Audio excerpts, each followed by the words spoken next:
नमस्कार दोस्तों, मैं अपने YouTube चैनल स्टॉक एनालाइजर पर आपका स्वागत करता हूं।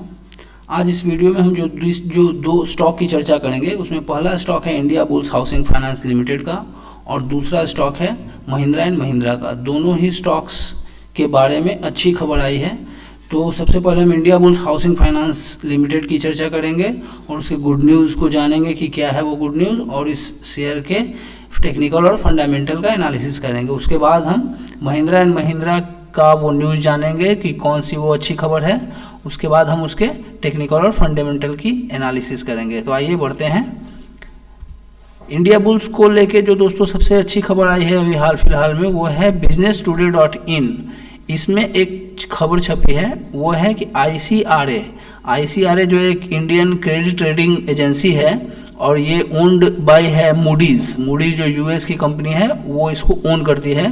तो इन्होंने India bulls housing finance limited के जो कंपनी है इसकी रेटिंग को अपग्रेड किया है, और पहले इसकी रेटिंग निगेटिव थी उसको इन्होंने स्टेबल किया है और उसका जो रेटिंग दिया है वो ICRA AA ये इसकी रेटिंग दी गई है। तो ये जब निगेटिव से स्टेबल हुआ, इसके चूँकि फाइनेंशियल कुछ सुधरे हैं तो उसके कारण से इसकी रेटिंग में अपग्रेडेशन आई है। तो आइए हम देखते हैं क्या इन्होंने किया है जिससे इनकी रेटिंग में सुधार आया है। तो आप देखें दोस्तों, इस खबर के अनुसार इन्होंने क्या किया है कि healthy financial profile with adequate capitalization, strengthened governance structure, strong liquidity position, limited slippages and healthy collection, adequate asset quality of the retail segment and sufficient provision to cushion any asset quality deterioration। यानी कि इन्होंने अपना capitalisation बढ़ाया है, governance structure को strengthen किया है, liquidity position को स्ट्रॉन्ग बनाया है, स्लिपेजेज को कम किया है, कलेक्शन जो इनका था उसको हेल्दी किया है, एसेट क्वालिटी में सुधार आया है इनका रिटेल सेगमेंट के, और प्रोविज़न जो आगे इनमें अगर मान लीजिए इनके एसेट क्वालिटी में कोई दिक्कत आती है तो उसके लिए सफिशिएंट प्रोविज़न भी किया है। तो ये सारी चीज़ें हैं जो कि इस कंपनी के जो रेटिंग है उस रेटिंग को अपग्रेड किया है। इसके साथ आप देख सकते हैं यहाँ जो इन्होंने लिक्विडिटी अपनी जो कैपिटलाइजेशन इसको स्ट्रेंथन किया है उसका क्या रीज़न है। तो आप देख सकते हैं कि इन्होंने अभी हाल ही में $165 मिलियन को इकट्ठा किया फंड को by selling 5-year convertible bond to overseas investor. इनको बॉन्ड बेच के इन्होंने $165 मिलियन इकट्ठा किया है। इसके साथ ही साथ इन्होंने दोस्तों 807.83 करोड़ इकट्ठा किया है through issuance of non convertible debentures last month. पिछले मंथ में इन्होंने नॉन कन्वर्टेबल डिबेंचर्स बेचे हैं, उससे इन्होंने 807 करोड़ रुपया इकट्ठा किया। इसके साथ ही साथ एक और कंपनी थी ओक नॉर्थ, ये ब्रिटिश कंपनी है, इसमें इन्होंने अपना जो स्टेक था उस स्टेक को बेचा है और वहाँ से इनको 251 करोड़ रुपये मिले हैं। तो ये सारी चीज़ें हैं जिसके कारण से ये जो कंपनी है इसका जो रेटिंग है ये रेटिंग निगेटिव से स्टेबल हुआ है। तो आइए अब इस शेयर का एनालिसिस करें दोस्तों। तो सबसे पहले इसका अगर ओवरव्यू ले लें दोस्तों तो देखिए आप, ये मार्केट कैप इस कंपनी का है 11,250 करोड़ की कंपनी है। डिविडेंड यील्ड 3.7 जो कि काफ़ी अच्छा माना जाएगा। एवरेज डिलीवरी इसका ज़्यादा नहीं है दोस्तों, 25.14% है जो कि एवरेज ही माना जाएगा। तो ये इसलिए दोस्तों क्योंकि ये ट्रेडर्स की फेवरेट कंपनी है, इसमें ट्रेडिंग बहुत ज़्यादा होता है। वॉल्यूम आप देख सकते हैं कितना अधिक वॉल्यूम है, तो इसमें वॉल्यूम हमेशा ही ज़्यादा रहता है और डिलीवरी इसमें हमेशा एवरेज रहता है, बहुत ज़्यादा नहीं रहता है।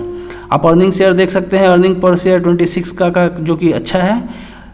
पी इसका 9.29 का है जबकि सेक्टर का पी 30.58 का है, कि इसका मतलब हुआ कि स्टॉक जो है वो काफ़ी अभी अंडर वैल्यूड है। इसका आपका अंदाज़ा इससे भी लग जाएगा कि प्राइस टू बुक इसका देख सकते हैं 0.69 है। आप देख सकते हैं कि 1 से भी कम है प्राइस टू बुक रेशियो। इससे आपको अंदाज़ा लग जाएगा कि ये स्टॉक जो है वो कितना अंडर वैल्यूड है। और आने वाले समय में अगर दोस्तों इसका फाइनेंशियल सुधरता है तो लॉन्ग टर्म में अगर जो रिस्क लेने वाले इन्वेस्टर हैं तो उनके लिए ये काफ़ी अच्छा साबित हो सकता है। अब चूँकि ये थोड़ा रिस्की बेट हो जाएगा क्योंकि कंपनी ने पिछले समय से काफ़ी, क्योंकि एक समय ये 1250 रुपये के करीब ट्रेड होता था, आज के डेट में ये अभी आपको 243 रुपये पे मिल रहा है। तो इसका मतलब हुआ कि स्टॉक पहले अपने जो ऑल टाइम हाई उससे काफ़ी नीचे ट्रेड कर रहा है। तो अभी अगर इसके फाइनेंशियल और इसके बेसिक जो फंडामेंटल हैं वो अगर उसमें सुधार होता है तो ये स्टॉक में अभी काफ़ी पोटेंशियल है, ये काफ़ी ऊपर जा सकता है। अब इसका अगर चार्ट का एनालिसिस करें दोस्तों तो आप लॉन्ग टर्म का चार्ट देख रहे हैं यहाँ पे आप देख सकते हैं कि स्टॉक जो है अभी 243 रुपये 30 पैसे पे ट्रेड कर रहा है। यहाँ पे अभी आज के ही दिन इसमें एक ठीक ठाक अच्छी खरीदारी हुई थी और एक जो रेसिस्टेंस था इसका, उस रेसिस्टेंस को इसने ब्रेक कर दिया था, लेकिन वहाँ से फिर से एक बिकवाली आ गई स्टॉक में और ये वापस से 243 रुपये 30 पैसे पे चला आया है। तो अगर दोस्तों हमें इसमें एंट्री लेनी है तो थोड़ा सा हमें पेशेंस रखना होगा और स्टॉक अगर 220 रुपये के आसपास मिले आगे, अगर मान ले कोई किसी कारण से मार्केट में गिरावट और स्टॉक में भी गिरावट देखने को मिलती है तो 220 रुपये के आसपास अगर स्टॉक मिलता है तो वहाँ पे इसका एक सपोर्ट है, तो वहाँ पे हम इस स्टॉक को खरीद सकते हैं। नहीं तो ये फिर एक बार अगर 260 के ऊपर सस्टेन करे दोस्तों, 260 के ऊपर अगर सस्टेन करे तो वहाँ पे हम इसमें एंट्री ले सकते हैं और आने वाले समय में ये स्टॉक हमें 300 के प्राइस भी दिखा सकता है। तो यहाँ से हम इसमें एंट्री लेने की संभावना तलाशेंगे। एक चीज़ और ध्यान रखना है दोस्तों, यहाँ पे अगर कोई इसमें एंट्री अगर किसी को लेना है तो उनको एक चीज़ का हमेशा ध्यान रखना होगा कि इसमें आपको स्टॉप लॉस एक लगा के रखना होगा, क्योंकि इस तरह की कंपनियां हैं, क्योंकि अभी इसके कुछ पॉजिटिव काफ़ी अच्छी खबर आई है तो उससे हो सकता है कि आने वाले समय में कोई बड़ी गिरावट देखने को ना मिले, लेकिन इस तरह के स्टॉक में बड़ी गिरावट भी अचानक से देखने को मिलती है। तो इसलिए इस तरह के स्टॉक में आपको सावधानी से ट्रेड करना चाहिए। अब इसके अगर हम पिछले कुछ समय के फाइनेंशियल देखें दोस्तों तो आप देख सकते हैं 3 ईयर का CAGR ग्रोथ जो है रेवेन्यू -11.8% का रहा है, नेट प्रॉफिट -32.2% का रहा है और ऑपरेटिंग प्रॉफिट -8.5% का रहा है। यानी कोरोना से जो इम्पैक्ट है वो इनको काफ़ी गहरा असर इन पे पड़ा है और इनके फाइनेंशियल जो है वो आपको यहाँ पे दिखा रहे हैं कि किस तरह का इनके ऊपर इम्पैक्ट हुआ है। अब दूसरी तरफ देखें, अगर शेयर होल्डिंग पैटर्न देखें दोस्तों तो प्रोमोटर्स ने अपनी होल्डिंग को घटाया है, 0.01% से घटाया है। पहले उनके पास 21.7% शेयर था, अब उनके पास 21.69% का स्टेक है। ये जून 2021 के क्वार्टर में इन्होंने अपना स्टेक घटाया है।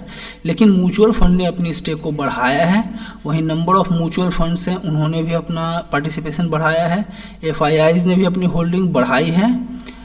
नंबर ऑफ FIIs हैं उन्होंने अपना घटाया है पार्टिसिपेशन, लेकिन इंस्टीट्यूशनल इन्वेस्टर जो हैं वो उन्होंने अपना स्टेक बढ़ाया है। एक चीज़ और देखने वाली दोस्तों, इंस्टीट्यूशनल इन्वेस्टर जो हैं उनका 46.53% का स्टेक है, जो कि काफ़ी बड़ा स्टेक है। इस तरह की कंपनी में अगर इतना अधिक स्टेक अगर इंस्टीट्यूशनल इन्वेस्टर्स का है, इसका मतलब हुआ कि कंपनी में चूँकि इंस्टीट्यूशनल इन्वेस्टर जो होते हैं वैसे ही कंपनी में पैसा लगाते हैं जिसके बारे में उनको पूरा उसके अंदर बाहर सभी चीज़ों का पता होता है। तो अगर इतना बड़ा स्टेक उनके पास है तो इसमें हमें ज़्यादा घबराने की ज़रूरत नहीं है।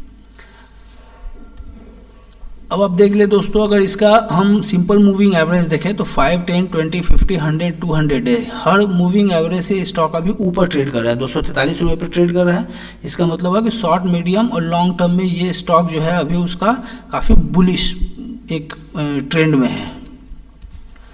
अब इसके अगर हम प्रॉफिट एंड लॉस का अगर हम देखें दोस्तों तो पिछले इसके 5 क्वार्टर का अगर हम परफॉर्मेंस का अगर हम आकलन करें तो आप देख सकते हैं कि सेल्स में इसकी जो है आप जून 2020 के क्वार्टर से देख लें तो इसमें एक लगातार आपको डिक्लाइन देखने को मिलेगा। पहले 2574 था, 2574 करोड़, 2533 करोड़, 2513 करोड़, 2371 करोड़ और 2320 करोड़, इसमें आपको लगातार एक डिक्लाइन देखने को मिलेगा। उसी तरीके से आप टोटल इनकम अगर देखें तो वहाँ भी आपको एक यहाँ पे आप तो देख सकते हैं कि एक बढ़ोतरी देखने को मिली है, लेकिन उसके बाद जो है और वो भी इसलिए मिली है कि अदर इनकम में यहाँ 47 करोड़ का इजाफा हुआ था। उसके बाद आप देखें तो उसमें एक गिरावट आपको देखने को लगातार मिलेगी। इनका नेट प्रॉफिट अगर देखें दोस्तों तो ये आप देख सकते हैं 272 से 330, ये बढ़ा 323 हुआ, 323 से 329 हुआ, 329 से 276 और वहाँ से फिर 281, यानी इसमें थोड़ा सा आप देख सकते हैं कि अप डाउन हो रहा है। यहाँ से अप हुआ, यहाँ से डाउन हुआ, फिर यहाँ से अप हुआ है। तो ये सारे कुछ इंडिकेशन है कि आने वाले समय में स्टॉक जो है वो इसके फाइनेंशियल सुधर सकते हैं और उसी के हिसाब से स्टॉक के प्राइस में भी अच्छी खासी बढ़ोतरी देखने को मिल सकती है। अब इसका शेयर होल्डिंग पैटर्न अगर देख लें दोस्तों तो आप देख सकते हैं कि कि प्रोमोटर्स की जो होल्डिंग है वो प्रोमोटर्स की होल्डिंग आप देख सकते हैं कि जून 2020 में इनके पास 23.66% स्टेक था, वहाँ इनको सितंबर 2020 में 21.7 हो गया, और यहाँ से यानी स्टेक इन्होंने यहाँ से घटाया और यहाँ से स्टेबल रहा, लेकिन मार्च 2021 उसके क्वार्टर के बाद जून के क्वार्टर एंडिंग में इनका जो स्टेक है वो 0.01% से घटा है। प्लेस्ड आप देख सकते हैं कुछ भी नहीं है, यानी कि प्लेस्ड जो शेयर हैं प्रोमोटर्स के वो नहीं है। अब दूसरी जो खबर है दोस्तों वो महिंद्रा एंड महिंद्रा को लेके है। उन्होंने एक नया मॉडल लॉन्च किया है XUV 700 का, और पहले 57 मिनट में इसके 25,000 बुकिंग्स हुए, यानी 25,000 गाड़ियाँ जो है वो इसके पहले 57 मिनट्स में बुक हो गई हैं। तो अभी आप समझ सकते हैं कि ये जो नया इनका जो प्रोडक्ट है, आप समझ सकते हैं कि मार्केट में इसकी डिमांड अच्छी खासी डिमांड है, और एक तरह का रिकॉर्ड ब्रेकिंग इनका बुकिंग हुआ है। तो इससे आपको अंदाज़ा लग जाएगा कि आने वाले समय में जो इनका जो मंथली गाड़ियों की बिक्री के जो आंकड़े आते हैं, तो आने वाले समय में महिंद्रा एंड महिंद्रा के जो गाड़ियों की बिक्री के आंकड़े हैं उसमें एक आपको सुधार देखने को मिल सकता है, और जो इनका जो शेयर है वो भी उसी के हिसाब से उसके प्राइस में भी रिएक्शन देखने को मिल सकता है। अब आप इसका एक ओवरव्यू लें दोस्तों, तो अभी फ़िलहाल तो ये 878 रुपये 25 पैसे पर ट्रेड कर रहा है, और आज के दिन जो इस तरह की खबर आई है उससे आप देख सकते हैं 5.29% का उछाल इस शेयर में देखने को मिला है। अगर इसका ओवरव्यू लें तो आप देख सकते हैं इसका जो मार्केट कैप है 1,09,183 करोड़ की कंपनी, यानी कि काफ़ी बड़ी कंपनी है, लार्ज कैप कंपनी है। इसका डिविडेंड यील्ड 1% का है, जो कि एवरेज है, बहुत ज़्यादा नहीं लिया जाएगा इसको। 20 डे एवरेज डिलीवरी आप 45.77% देख सकते हैं, मैंने अच्छी कंपनी है, और इसमें डिलीवरी आप देख सकते हैं कि काफ़ी अच्छा खासा है। प्राइस टू बुक रेशियो 2.16 का है, यानी जो स्टॉक है ज़्यादा अभी ओवर वैल्यूड नहीं है। इसका P 46 का है और सेक्टर का P 71 का है। इससे भी अंदाज़ा लग जाएगा कि स्टॉक जो है अभी महंगा नहीं है। अर्निंग पर शेयर 18.77 है, और आप देख सकते हैं कि इनका जो अपर और हाई लो आज के दिन का जो था, आप देख सकते हैं कि ये 837 और 887 इस तरह का, यानी कि लो यहाँ से शुरू हुआ था, और इन्होंने जो हाई आज के दिन का इनका जो शेयर के प्राइस का हाई है वो 887 रुपये 80 पैसे तक गया, वहाँ से फिर गिर के और 878 रुपये 25 पैसे पे बंद हुआ। इसका अगर हम देखें दोस्तों, अगर इसका चार्ट का हम एनालिसिस करें तो आप देख सकते हैं कि ये स्टॉक जो है, इसमें अगर एंट्री लेनी थी तो एक सॉलिड सपोर्ट इसका था यहाँ पे, जो कि आपको 750 के आसपास में मिल रहा था। यहाँ पे अगर किसी ने एंट्री ली होती तो वो काफ़ी सही जगह था वहाँ पे एंट्री लेने का, लेकिन यहाँ से स्टॉक जो है काफ़ी चल चुका है। अभी देख सकते हैं कि आज के दिन में इसमें 5 से ज़्यादा % की बढ़ोतरी देखी गई है।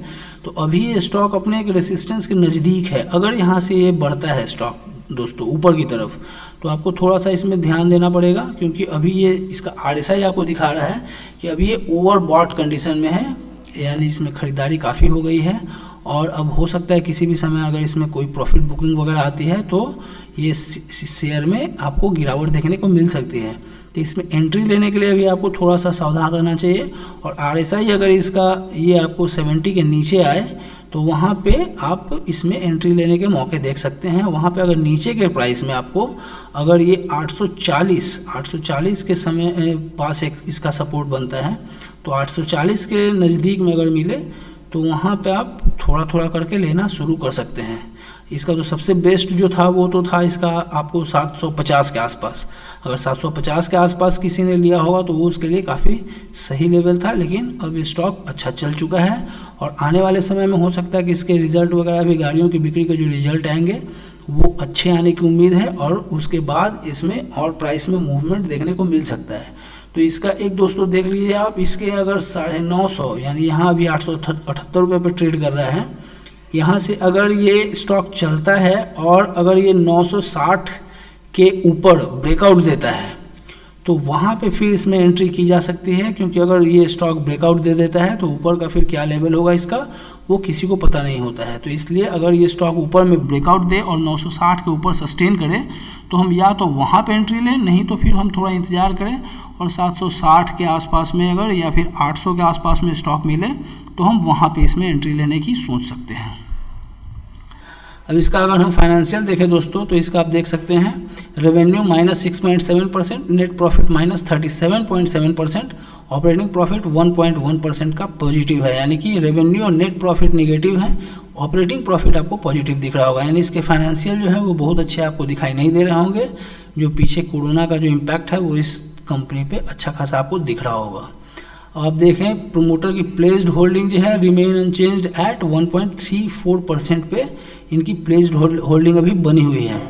प्रोमोटर ने have increased holding from 19.45 to 19.46, 0.01% से अपने स्टेक को प्रोमोटर्स ने बढ़ाया है। म्यूचुअल फंड ने अपने स्टेक को घटाया है दोस्तों। FIIs ने अपनी होल्डिंग बढ़ाई है। नंबर ऑफ FII इन्वेस्टर्स का पार्टिसिपेशन बढ़ा है और इंस्टीट्यूशनल इन्वेस्टर्स ने अपनी होल्डिंग को घटाया है। ये आपको मिले जुले रिजल्ट आपको देखने को मिल रहे होंगे। अब इसके में ब्रोकरेज का रिसर्च देखें दोस्तों, तो आप देख सकते हैं इसका जो मोतीलाल ओसवाल का जो टारगेट प्राइस है वो 900 का है। यहाँ पे मोतीलाल ओसवाल का एक बार फिर से रिपोर्ट है जो कि मई का है, तो मई से ज़्यादा लेटेस्ट अगस्त का रिजल्ट जो है वो 900 रुपये का टारगेट था। मई का इनका 980 का टारगेट था और शेर खान ने जो मई में जो रिपोर्ट दी थी उसके हिसाब से 1000 रुपये का उन्होंने टारगेट प्राइस इसका फिक्स किया था। अब इसका अगर प्रॉफिट एंड लॉस का हम देखें दोस्तों, तो जून 2020 के क्वार्टर से आप देख सकते हैं जून 2021 क्वार्टर का कंपैरिजन किया गया है। तो आप देख लीजिए उस समय इनका जो सेल्स था वो 16,321 करोड़ वहाँ से बढ़ा और ये आपको देख सकते हैं 23,566 करोड़ यहाँ से फिर घटी है और 21,625 इतना हुआ, यहाँ से फिर घटा है और वहाँ से फिर से घट गया है। तो आप देख सकते हैं कि इसके जो सेल्स हैं उसमें लगातार गिरावट देखने को मिल रही है। उसी तरीके से आप देख सकते हैं कि इसका जो नेट प्रॉफिट है वो आप देखें दोस्तों, तो नेट प्रॉफिट भी लगातार ये कंपनी घाटे में जा रही थी और ये इसके पिछले यानी जून के क्वार्टर के पिछले क्वार्टर में ये इसने प्रॉफिट शो किया था 797 करोड़ का प्रॉफिट शो किया था और इस जून के क्वार्टर में फिर से इन्होंने -748 यानी 748 करोड़ का लॉस दिखाया है। तो ये कंपनी जो है अभी अपना लॉस दिखा रही है अभी, यानी अभी लॉस में ही चल रही है। तो आगे आने वाले समय में जैसे ही चिप्स वगैरह की जो सप्लाई है वो प्रॉपर होती है और कंपनी के गाड़ियों की बिक्री अगर बढ़ती है तो वहाँ फिर से इसको प्रॉफिट में आने की उम्मीद है। थैंक यू दोस्तों। अगर वीडियो आपको अच्छा लगा हो तो आप वीडियो को लाइक और चैनल को सब्सक्राइब